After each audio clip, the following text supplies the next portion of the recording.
Hi, I'm Allison, and this is my studio in the Torpedo Factory Art Center in Alexandria, Virginia.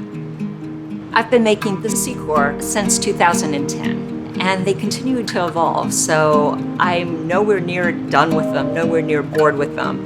They continue to fascinate me and excite me, and they continue to get better. The name Secor comes from Secor scientists used to study the ocean.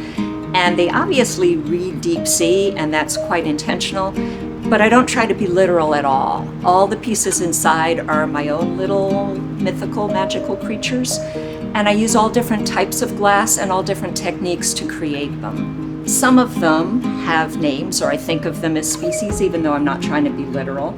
The sort of hemisphere type pieces, I consider those shells. The longer, wiggly ones are corals. Sometimes I'll use a torch and do a little bending glass rods to make some reedy, seaweedy type of pieces.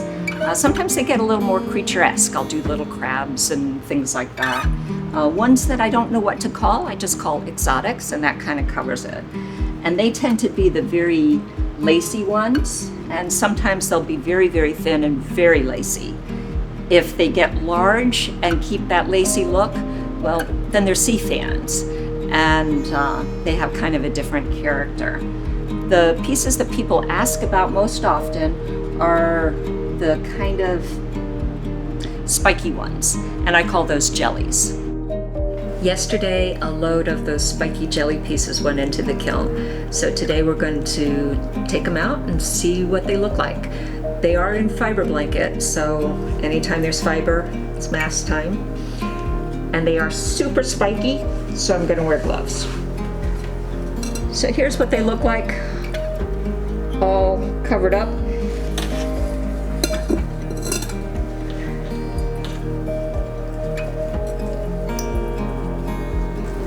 These will have to be cleaned, but that's a jelly. These pieces were created because I was trying to get some excitement and some movement in the glass. For these, the life comes from the bubbles. I love sculpture, but I don't want my sculpture to just sit there. I want it to do things or to somehow look alive. This piece is one of a multi-piece wall installation I'm working on for a client. But the technique I'm going to show you is just about identical to how I make the little shells in the Secors.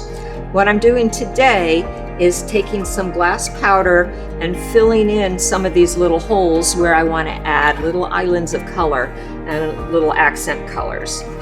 The glass powder is glass that's just been ground up so fine that it's about like sand, and the colors don't look at all like they will when they're fired. This is garnet red, but it doesn't look very garnety now. Since I'm working with powder, I'm going to wear a mask because that does not belong in your lungs, and just put it on with a brush and a little sifter.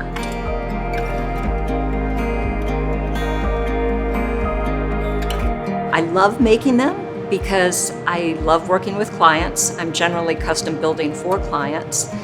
So knowing that these pieces go to homes where they're truly loved is wonderful.